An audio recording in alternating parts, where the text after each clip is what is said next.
everybody, and welcome to A Balanced Life with Dr. Jacquie here at Black Star Network. I am thrilled about the conversation that we're going to continue having today. Last week, we got into this amazing conversation about kids and coping, and parents and coping, and the ways in which we engage each other in order to be able to forge our lives forward. Now, there are going to be times, of course, when we don't have that flexibility or the ability to just keep it moving, as people would say. But today, we're going to give some tips and tools that we can put in our toolkit in order to be able to make our best effort. Today, we're going to be joined by Charlotte Avery, our family strategist. We're going to also be joined by Stacey Owens, our author, educator, and administrator, Dr. Tierney, our level up coach, and we're also joined by our special guest, Janine Halloran, our mental health counselor. Welcome in, everyone. Hey, Hey, Dr. ladies. Nicole. Hey there, I'm everybody. loving this all girl conversation today. It's going to be one of those days where we can just kind of put all our parenting, skills out there, help some people really discover what it means and what it looks like to help our children find balance while at the same time not pull our hair out at every single turn. I want to start this conversation with Charlotte Avery. As you all know by now, she is a wife of one, a mom of seven. And it is in this space, Charlotte, where I want to ask you, how is it that when you are working with your children and helping other families, that you manage the weight? And I want to talk about two weights with everybody today: the WEIGHT, the heaviness of it all, but then the WAIT. It's the waiting game sometimes that gets us and our children in a flux. Talk to us about that for a moment. Well, I will be honest and say that the weight and the load that I carry as far as, parenting all of the children and their different stages of life, I mean, at times it can be very heavy. And there really is no balance to it. I mean, as you know, I mean, I always say I don't balance, I blend.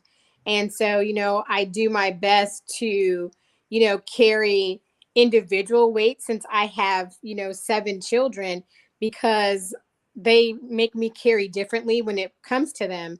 And so, sometimes that load can be really heavy. And I thank God for a really strong support system that sometimes when the load gets too heavy for me, that I can kind of transfer part of the burden. I don't know, I don't want burden to be a negative word, but I get to have the support and have somebody to be able to come in and help me and say, you know what, this is not my strength. This is something that's driving me crazy. I need you to help me to handle this. So that's one part of it. The other part of the weight, the WAIT part, is, just waiting sometimes on them as far as like seasons of life and being patient with them, knowing that they all are in different seasons of life. And so for me, it's me waiting and being patient with them, but also teaching them how to wait and be patient with themselves when they're not ready for certain seasons of life just yet.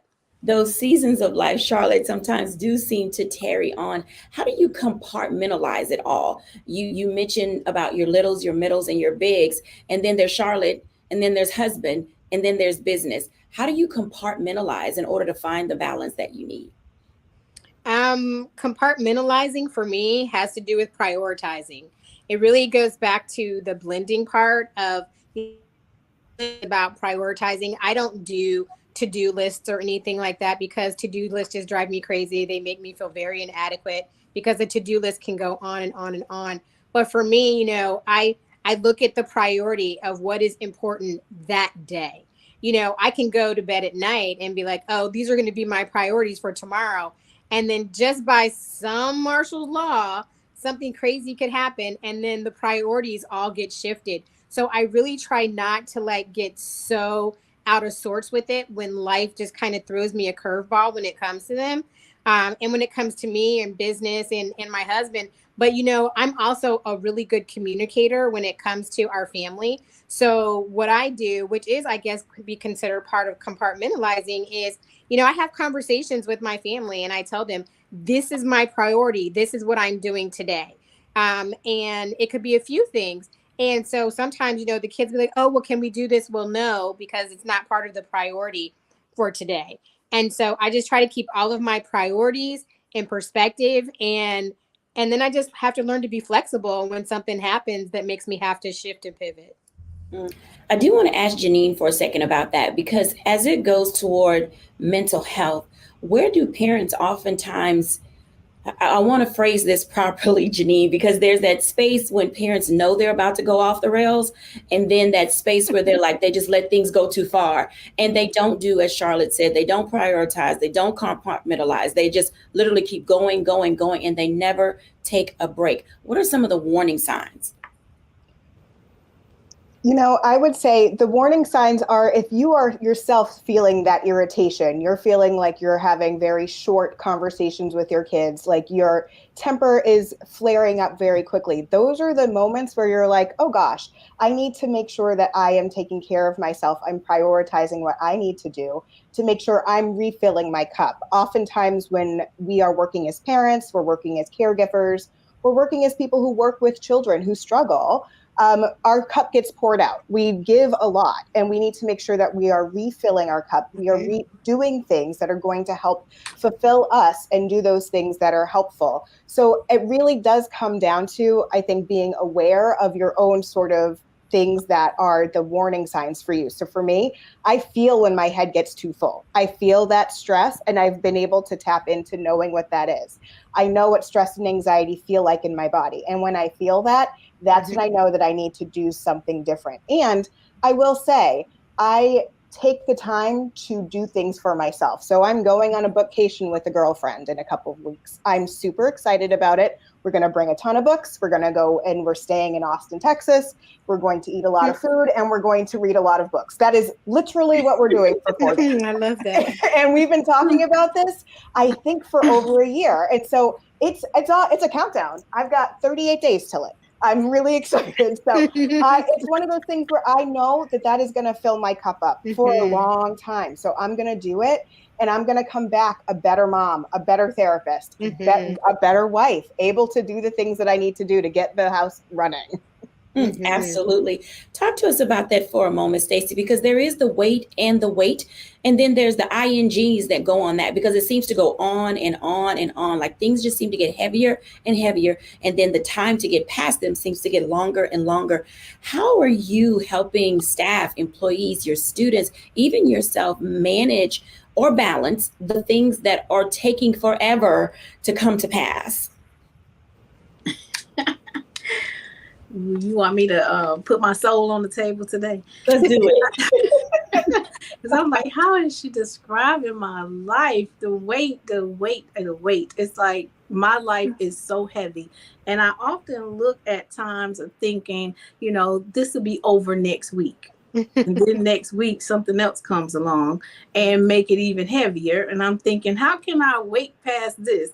I think the biggest thing with becoming balanced is just remembering that all things come to an end. So I try not to see and worry about the end part, and I just try to go through whatever it is that I'm having to go through, knowing that this too shall pass. I think when we start worrying about the wholeness of it, that makes it even worse. Now it's heavy and stressful. Now my anxiety is on 10 and all my other body parts are falling apart. So I would say my best advice is try very hard to remove those worrying thoughts as they enter your mind. Every day, work towards whatever the heaviness is. Do a little bit each day, knowing that you've gotten one step closer to the end, But in terms of learning how to wait patiently, that's a hard thing to do as well. But I think it's just learning how to control your controllables. That's another thing that I focus on. How do you control the things that you can control? Let go. Because sometimes, the weights that we carry is revolved around us holding stuff that we shouldn't even be the ones holding anyway. So trying to figure out what parts of this that I have control over.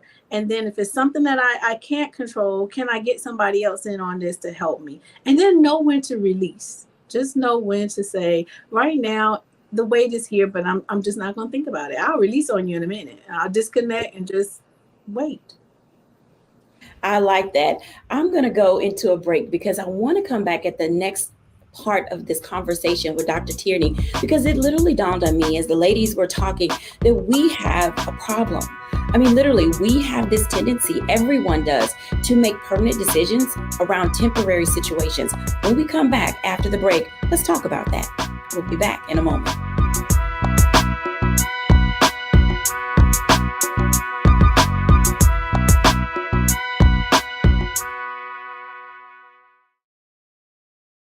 Folks, Black Star Network is here. Hold no punches. I'm real revolutionary right now. Support this man, Black Media. He makes sure that our stories are told. Thank you for being the voice of Black America, Roland. Stay black. I love y'all. All momentum we have now, we have to keep this going. The video looks phenomenal. See, this difference between Black Star Network and Black-owned media and something like CNN. You can't be Black-owned media and be scared. It's time to be smart. Bring your eyeballs home. You dig?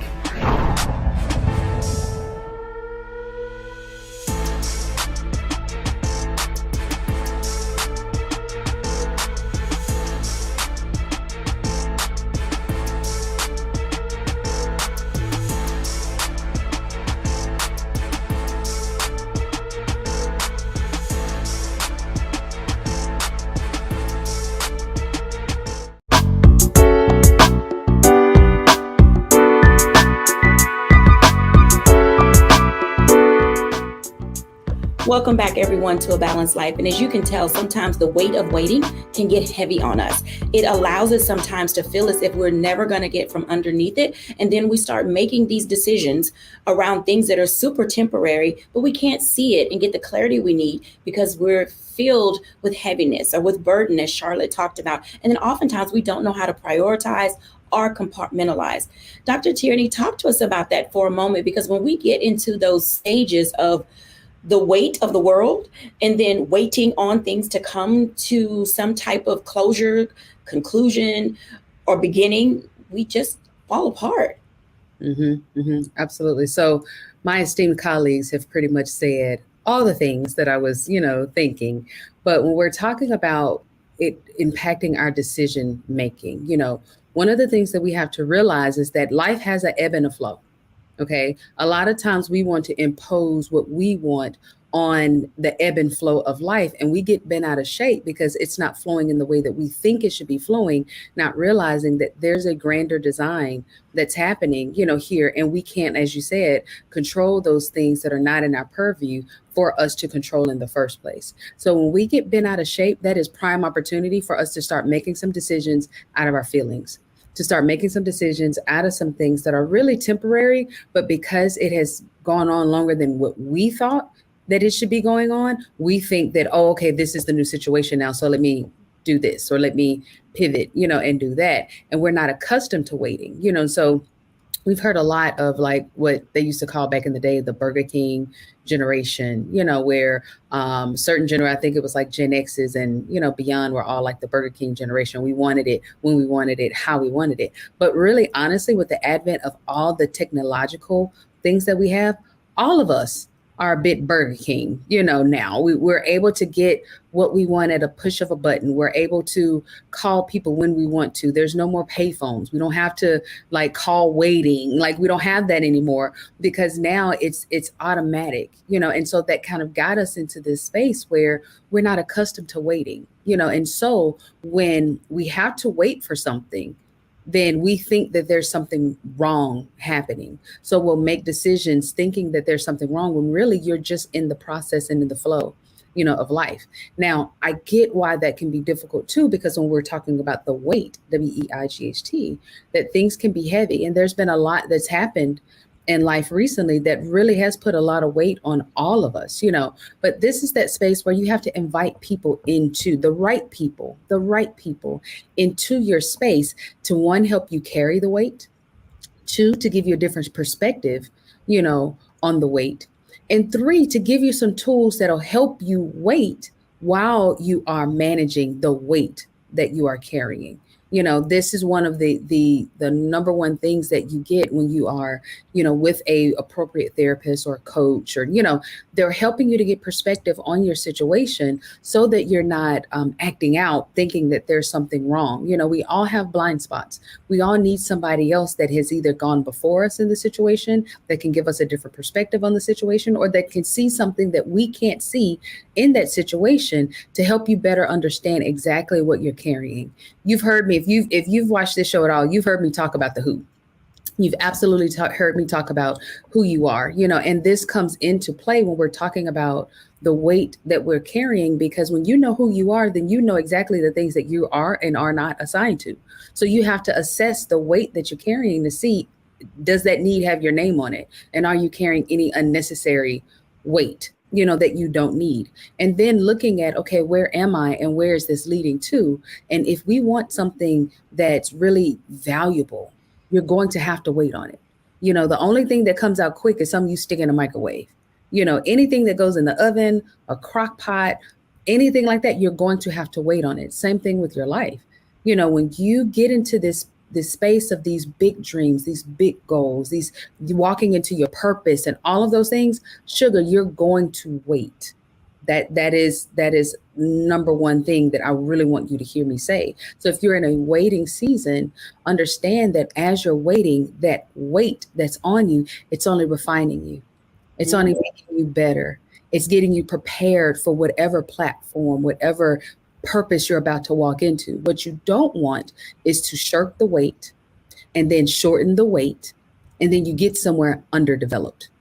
Then you won't be able to withstand what comes along with that thing that you're ultimately trying to get to. You want to make sure that you are allowing the process to have its time so that you will have the character, the tenacity, the wisdom, the knowledge, the support system to be able to truly carry whatever it is that's on the other side of your weight. Absolutely. I want to bring everybody back in because I think this is a great time to add something to our audience's toolkit. Dr. Tierney just gave us some things that we can think about when things get compounded. And I want to go around and ask each of you. I'm going to start with, she's going to hate me for this, but I'm going to start with Stacy. Because Stacy, I want to start with Stacy because I think this is a great place for us to build upon the conversation that Dr. Tierney is leading us from. And is, what do you do, or what can you do when life seems compounded? I mean, we get into that space where everything is just packed on to us. The kids' schedules, our schedules, coming out of this pandemic, getting out, not getting out, what to do, when to do, prices are high. There's just so much that is compounding us that we have this tendency to kind of just shrink back from life once again and say, I'm out. But we don't want to be in that space. COVID gave us an opportunity to turn the page, start writing a new book, do a whole bunch of things new. So how do you, or how do we, Stacy, what do we do? Tell our audience something that they can do or can consider when life gets compounded.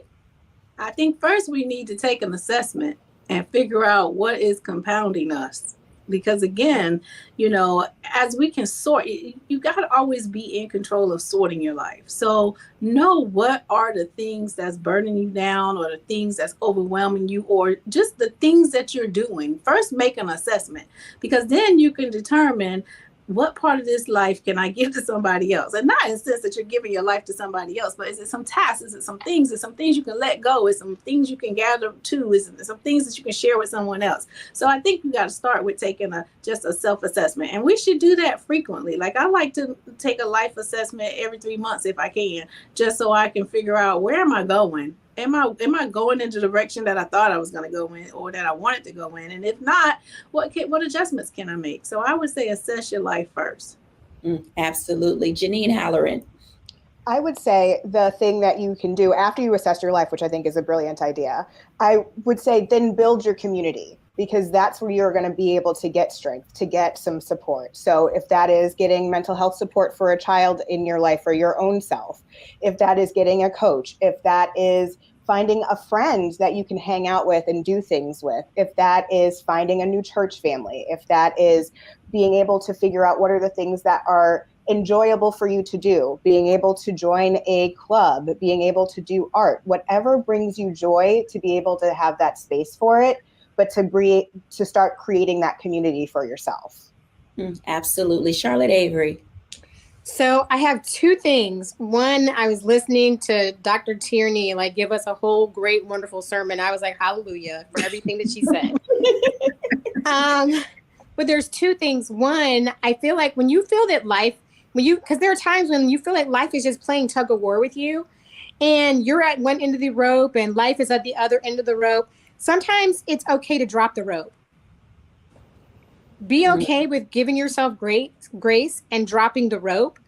And also realizing that delegation does not mean elimination. It just means I choose to delegate it to somebody else because I don't choose to do it right now. So it doesn't mean that it's getting eliminated. It means that somebody else is doing it. And I think that when we give ourselves grace and we stop trying to be control freaks, because, I can be very type A, but, sometimes I just have to look at things and be like, okay, I don't want to do this. It's not my zone of genius or excellence right now. So I'm going to give it to somebody else. I'm going to delegate it to somebody else. I don't like doing the laundry, so I delegate it to my children. Hallelujah. That's just how it is, I mean, and also knowing in this life, just like, Dr. Halloran was saying, your support system matters. Teamwork really does make the dream work. That's in your home and outside your home. That's when you're running a business. That's when you're managing a family. That's when you're, just trying to elevate and do so many things. So one, be okay with dropping the rope when life is, playing tug of war with you. And also give yourself grace enough to know that delegation does not mean elimination. I think that everything that each of you have said gives us a space and time to say it's okay to not be perfect. And oftentimes when we're in that space of having to do everything for everybody, having to be the be all to end all, always the individual that people call upon, it gets to be too much. And oftentimes we don't know when, some of the points that you all have said, respect the process, take an assessment, build your community, and give yourself grace and delegate. All of those are really great tips and things to put into your toolkit. When we come back after the break, I want to unpack this notion that we have to be everything to everybody. I think that some of the threads that are running through this conversation that we're having is that being a mom, being the head of the house, being a spouse, being a significant other, it means that you have to be the one that always takes control. And that leads to self-induced stress. So when we come back, let's talk about how to alleviate some of the pressures from our lives that we put on ourselves. We'll be back in a moment after the break.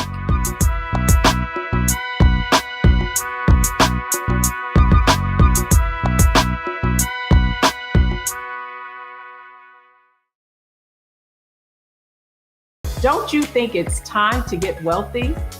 I'm Deborah Owens, America's Wealth Coach, and my new show on the Black Star Network focuses on the things your financial advisor or bank isn't telling you. So watch Get Wealthy on the Black Star Network.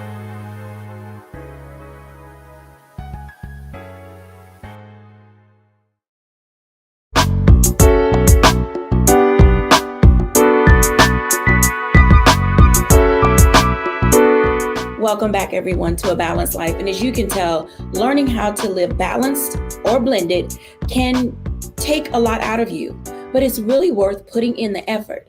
But there's some things that we are doing that we should not be doing anymore. Like, at what age do you start teaching your kids to fold their own clothes, to put away their own clothes, to bring down their own laundry? At what age do you start teaching your kids how to cut up a sandwich or to fix their own lunch or leaving it on a lower shelf so they can come and get it themselves? We are doing the most and too much.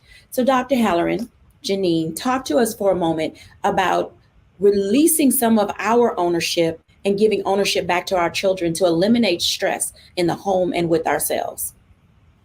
What I think it's so funny when Charlotte was talking about giving the kids the laundry duties. I taught my kids how to do their laundry very early on because I too cannot stand laundry. And so they have been in charge of their laundry for several years.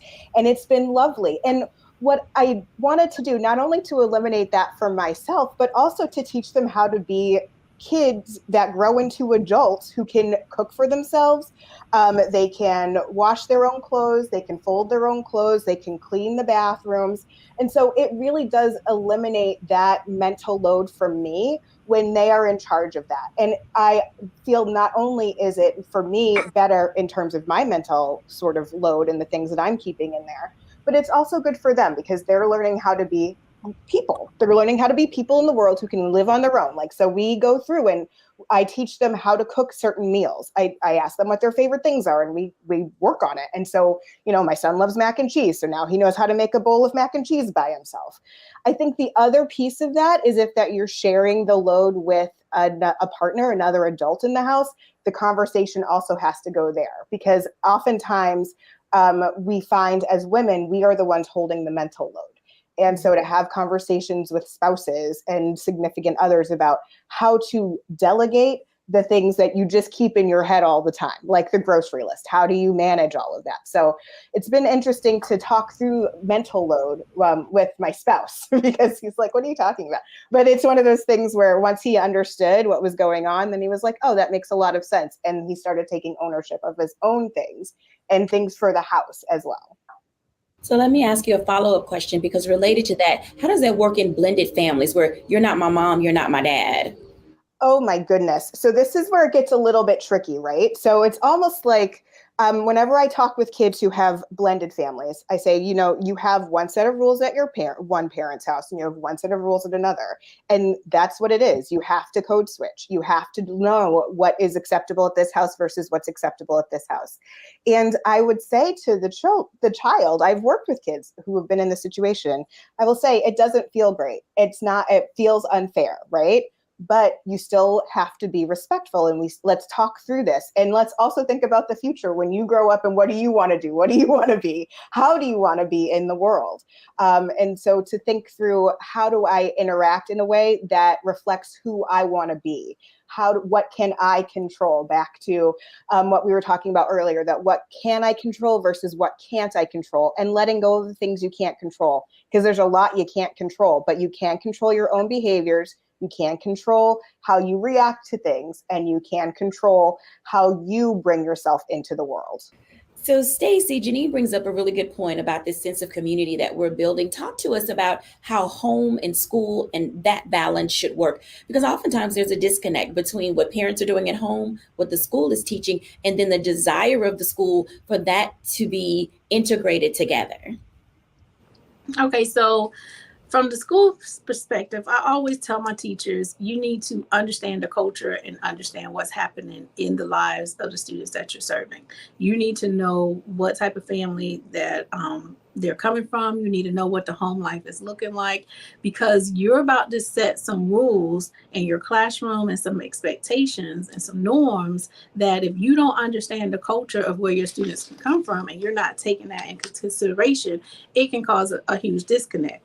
But then at the same time, I teach my parents when I have my parent trainings. I'm like, okay, we need for the language at least to sound the same between the classroom and the home. So if you have a student who, let's say, has been given some behavior problems in the classroom, and we bring the teacher and the parent together and we're like, all right, what strategies can we come up with? What awards can we come up with? How can we, what consequences and what rewards are we going to come up with? Once we establish that, what can you do at home to mirror this? So if the teacher says so-and-so met this expectation and she gave him a sticker, by the end of the day, the parent need to know what that looks like. So when the child gets home, you can now also communicate and say, oh, you did well in this area. So now we're using a common language. Sometimes that can be tough if you don't have everybody at the table. But we spend a lot of time letting families know that we need to find the common areas that we can align between home and school, because when a child knows that relationship is there, that parent-teacher relationship is that strong, it closes what I like to call a lot of the rat holes. It closes up those gaps, because now it eliminates what my mom said. I hear that a lot. If I had a nickel for every time I heard, well, my mama said, when I don't have to do this. And I'm like, that might be at home, but here, this is what the expectation is. And then I immediately get on the phone so I can have that conversation and let the mother know, okay, we need to talk. because we can't go against each other. We got to pull in the same direction, because that's the only way that we're going to create that sense of community, so that the child will know that they can't play games like you're the mom and we're the dad, or the absent, whatever that they are missing in their lives. I think that makes perfectly good sense. And I'm going to invite Charlotte into this conversation for a moment, because last season, Charlotte was suited and booted and at the school, and that hasn't happened yet. So I want to talk to Charlotte Avery for just a moment about the role of communication that parents should have with teachers and administrators. And then how do you show up at the school so that you are not stressed or bringing your stress to the school based on things that are happening in the home and with your child, or not happening at school or at home with your child? So I think I'm pretty professional. I think I've got, like, I could probably win an award for all the times that I've had to go to school suited and booted. And then actually it's a miracle that I haven't had to do that yet. So I'm just going to, keep counting down the time. However, as a parent, I know what conversations that I need to have with my children at home, because I think it always starts at home. My children know before I show up at school that I want to know all the truth. I want to know all the facts, even if you got in trouble, even if you didn't do what you were supposed to do. Like, I want to know, because I need to know how to be the best advocate for my child that I can be. So my thing is, I don't go to school now I might be really emotional and really perturbed about something that my child told me that a teacher may have done or said. But what I do is I go armed with facts. I go armed with facts. I go armed with truth. I go armed with policy and procedure that anybody can find. And I go in there. So when I come in there, I'm not going in there as the mom that's just dropping off lunch in my sweats. I'm showing up knowing what I know, knowing and looking the part, like I know what I'm talking about. So when I go to school, I'm not flying off the handle and I'm not all in my emotions. I'm coming to you as another professional person, whether you think I'm professional or not, because don't get it twisted. People think that because I have 7 kids that I'm at home like Peg Bundy eating bonbons or something. They don't know that I'm a highly educated person. But when I walk through those doors, I'm not coming dressed down. I'm not coming with attitude or anything like that. I'm coming with the briefcase. I'm coming calm, cool, and collected. I'm not flying off the handle in all of my emotions, because my emotions at that particular time don't matter, because we are always perceived as women to be highly emotional people, even when we're dealing woman to woman. And so when I'm going into school, I'm going in very clear. I'm going in knowing what I want. I'm going in knowing the solutions and the actions that I want from a situation. And if they don't know the actions that they want, I'm addressing them right now. This is what I want the outcome to be out of this meeting. And sometimes, I've had to bring my children into meetings because and I prepared them, because I want my children to see how you properly and appropriately advocate for yourself. So sometimes I've had to bring my children into a meeting so that my child can tell their side of the story in front of the teacher, in front of me, in case there's any discrepancies in the story, because I'm not trying to pit my child against the teacher or pit me against the teacher or the school. I'm just trying to get all the facts so I can best support my child and make sure that they have what they need so that they can be successful in life and be successful in school. And so I think as women, as parents, I think when we're going into these situations, when it comes to school, teachers, especially good teachers in schools, you are a partner. You are a partner with the parent. Teachers and parents are partners together. And we should all want what's best for our children. Now, I understand that that's not always the case. I've been in situations where a teacher didn't want what was best for my child. But I go in there knowing that I want what's best for my child. And I'm very clear and articulate about what I want so that they know that I'm Charlotte. I'm not Shaniqua. I'm not down in any of the Shaniquas, but I'm just saying, like, I'm not coming in there in house slippers and sweats and stuff like that. I'm coming how you see me now, in a blazer and heels and my glasses and stilettos or whatever. And we're going to have a conversation that's very clear, that's very concise, and that's very action oriented, because you can't go to school and support your child not knowing what the actions are that you want out of this situation in the first place. I think that what you said is very important. I'm going to start with Dr. Tierney and then end this block, but I'm going to come back with Dr. Tierney as well, because I think it's important that we figure out how to level up our adulting. Dr. Tierney, start us off, because the power of presence does matter, because oftentimes we're stressed with ourselves because our own, insecurities and what people will think and this, that, and the other. So kind of unpackage that for us for a moment before we go into a break. Give us a little taste, and then we're going to start it off again. I mean, because when I get going. So I think going into the break, what I'm going to say is what we have to do when we're talking about the pressures and all the things. You kind of hit on something when you said our own insecurities. What we have to do is we have to assess exactly why are we putting the pressure on ourselves in the first place.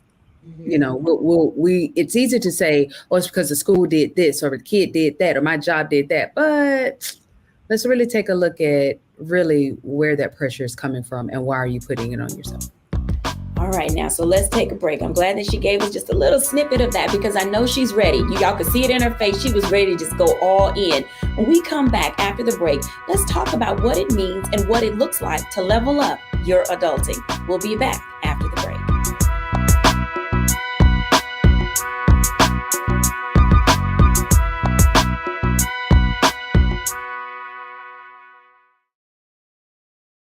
Hatred on the streets, a horrific scene, a white nationalist rally that descended into deadly violence. White people are losing their damn minds.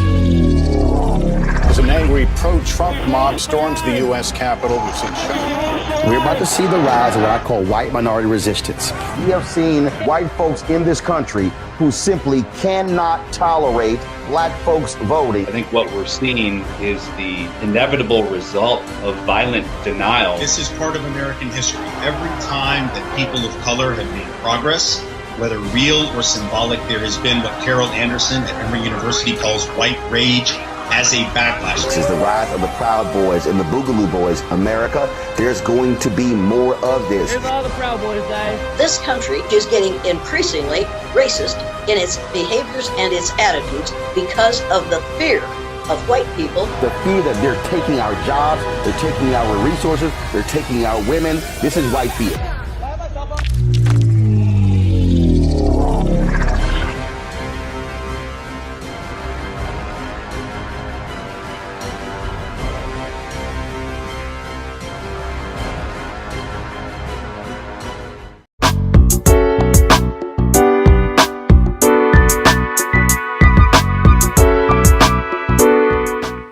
Welcome back, everyone, to A Balanced Life. And as you can tell, discovering how to be balanced is no cakewalk. But today, we're giving you some tools and tips that will help you and your children begin to move their lives forward, or whoever it is you're taking care of. You may be a caregiver for a senior adult in your family or another family member, but whatever that looks like, discovering how to show up and be an advocate is part of the process of discovering how to be balanced. So Dr. Tierney, take us in. So it's really easy oftentimes to point the finger at somebody else, that they're the problem. They're the issue. They're the reason why you're feeling the way that you're feeling, or the reason why you're showing up the way that you're showing up, when really we have to look at ourselves. Okay, we have to look at why exactly am I showing up in this way? Why exactly do I feel all of this pressure? And a lot of times we're putting pressure on ourselves, or we're showing up in a certain way, or we're reacting in a certain way because there's something that it's feeding on the inside of us. There's something that is unresolved on the inside of us. So when we were talking earlier and we were talking about, us kind of doing all the things or showing up in this way, we have to stop and say, okay, well, is that a coping mechanism to an unresolved trauma that I have?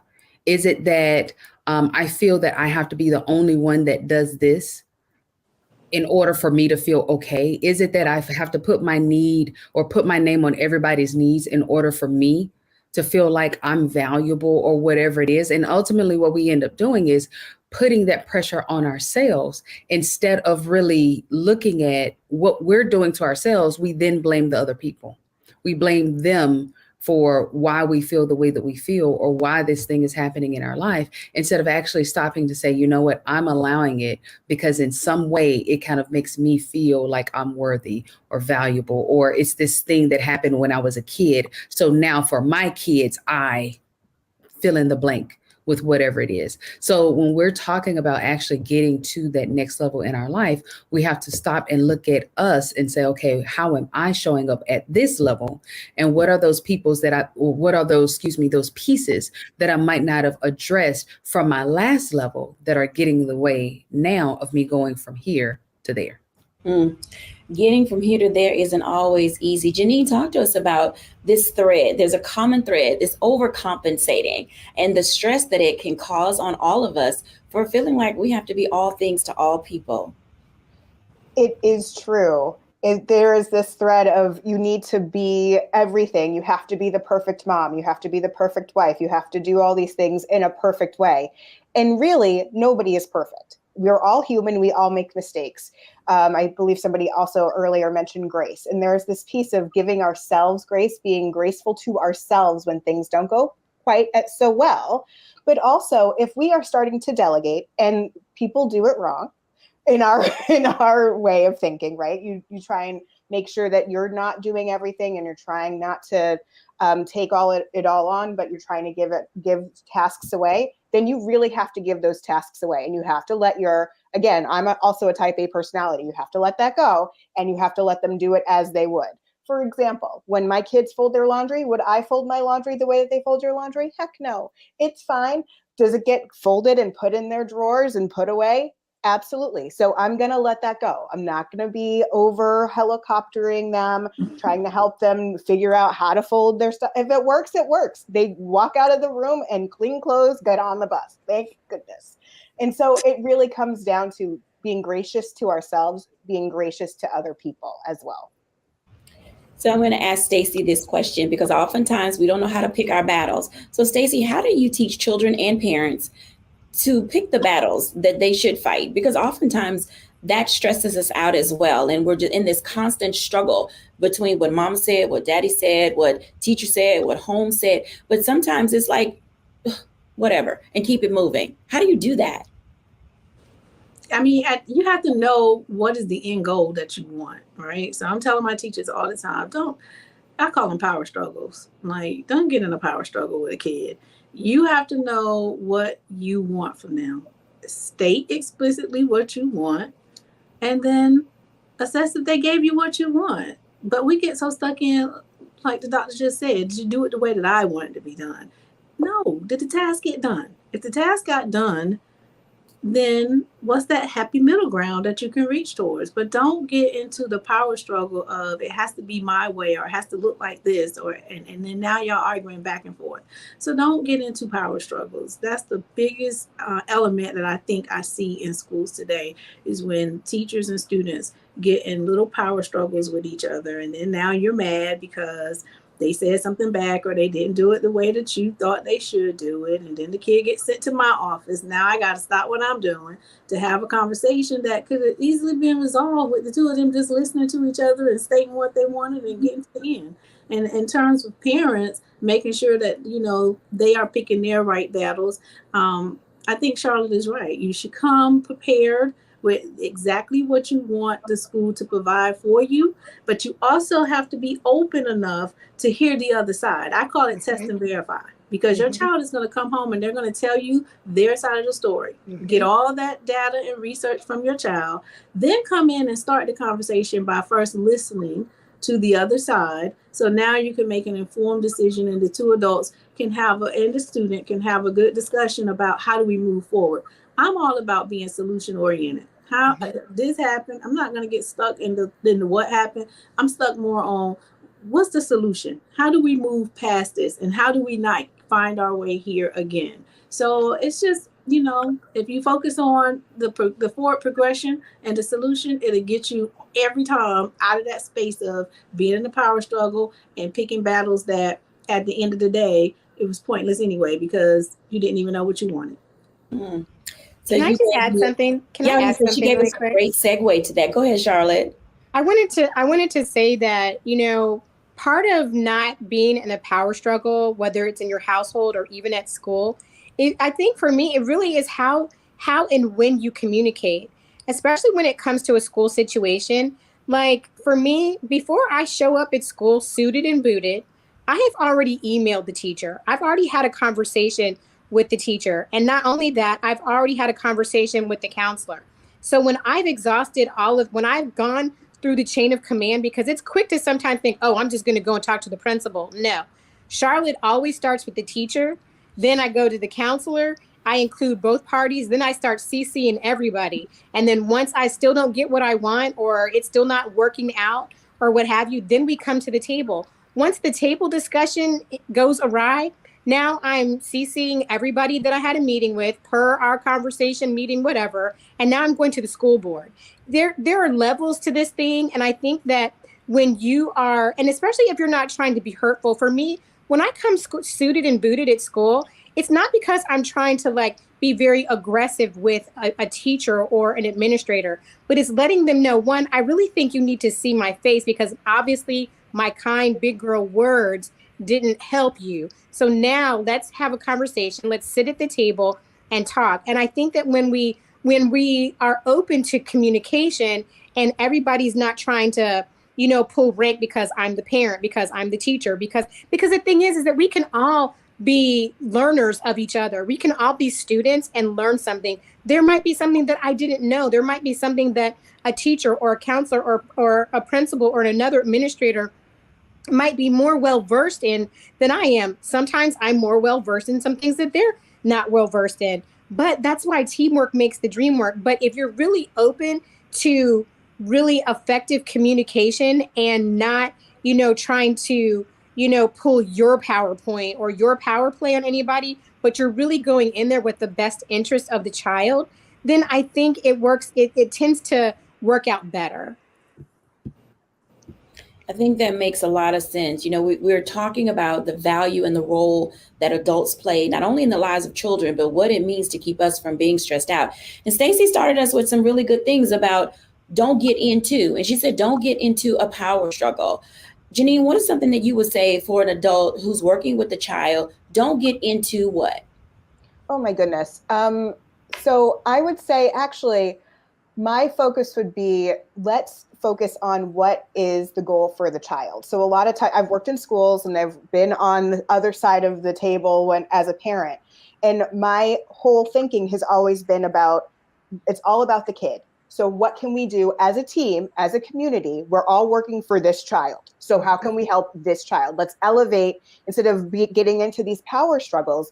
Let's focus on what we want. We want to be able to educate this child, be able to help them with their mental health. What can we do as a team to make that happen? I think that's a very great point, because oftentimes we do have a tendency to get into the weeds. We go in with one agenda and then we start hearing all these things and then we get in our feelings. And then before we know it, we're all over the place. Stacey, you said not to get into a power struggle, but what is one other thing that you would also share? And then I'm going to go to Dr. Tierney and Charlotte. I think you just said it best. Don't get into your emotions. Stay grounded, stay positive, and stay solution oriented. Those are very good tips. Charlotte? Stacey said everything that I was going to say, so I have nothing else to add. Go, girl. Now, you know what? For those of you who are watching, Charlotte just gave us all the perfect response, because sometimes there's nothing more to add. People just keep wanting to keep going, that they miss their moment to find closure. Dr. Tierney. Well, I was going to say the same thing. Literally, the emotion piece was where I was going to don't get into your emotions, because your emotions will lead you, in the worst possible direction. But then Stacey said it, so I would say what Stacey said, what Charlotte said, Stacey said. Mm-hmm. Okay, I think that we're all on the same page. Bring everybody back in, because, this is one of those moments where this is what you want conversation to look like. When you've gone in and done all that you can do, when you've shown up how you need to show up, when you've presented your case and you get to a sense of resolution, don't add another thing. And because I've watched parents in counselors' offices or in the principal's office, and they'll say, and then the other day or last month, and I want to add. And it's like, here we go. We opened up a Pandora's box and a whole nother can of worms all over again. Mm-hmm. So as we round out this block, and people are, saying, oh, these were great tips. These were great notes. I now have something to do. And before the end of the year comes, there may be you, parent who are watching, grandparent who is taking care of your grandkids, and you may be at a loss. I want you each to give someone some encouragement in order to be able to keep moving forward as they're raising their littles, middles, and bigs. Charlotte. My biggest thing is get your support system, find it, and know who your tribe is when it comes to raising your children and speaking into their lives and making them good, productive human beings, community citizens, students, and all the things. Because, honestly, we always say, it takes a village, but it takes the right village.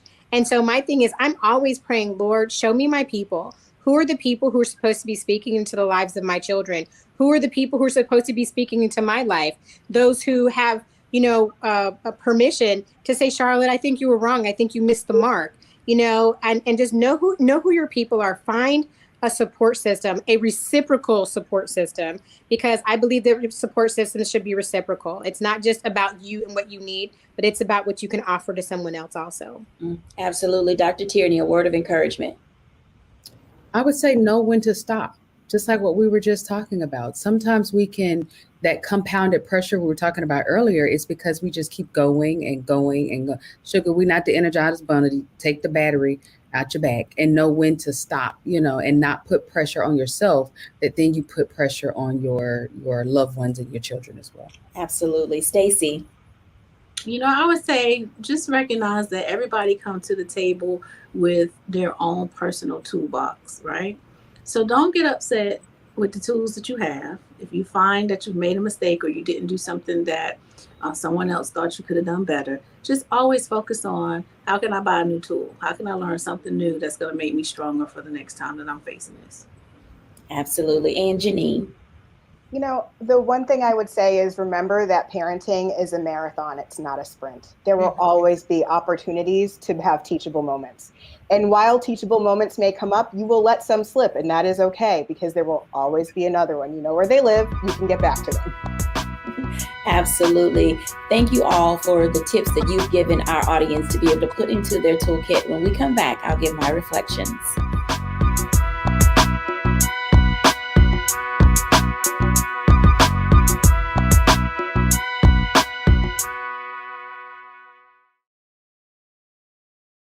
When you talk about blackness and what happens in Black culture, we're about covering these things that matter to us, speaking to our issues and concerns. This is a genuine people-powered movement. There's a lot of stuff that we're not getting. You get it, and you spread the word. We wish to plead our own cause.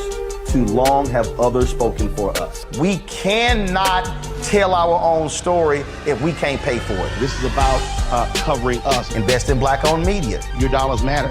We don't have to keep asking them to cover our stuff. So please support us in what we do, folks. We want to hit 2,000 people, $50 this month, raise $100,000. We're behind 100,000, so we want to hit that. Y'all money makes this possible. Checks and money orders go to P.O. Box 57196, Washington, D.C. 20037-0196. The Cash App is $RM Unfiltered. PayPal is R Martin Unfiltered. Venmo is RM Unfiltered. Zelle is Roland at RolandSMartin.com.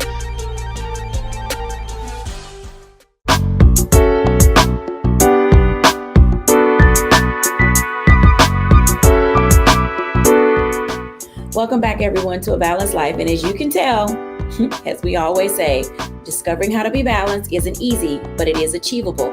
So take some time to exhale, give yourself grace, talk to your children about your expectations, what you want them to be in the home and outside the home. I clearly recall growing up and being told, remember what your name is and who you belong to. And that for me meant I represent a sense of community. I represent a family. I represent people who care and who believed I mattered. So when I got out into the world, I wanted to show that. So let us be on one accord today, moving forward to help ourselves and others present themselves to the world in the best possible light. Thank you all for watching and have a great day. Bye now.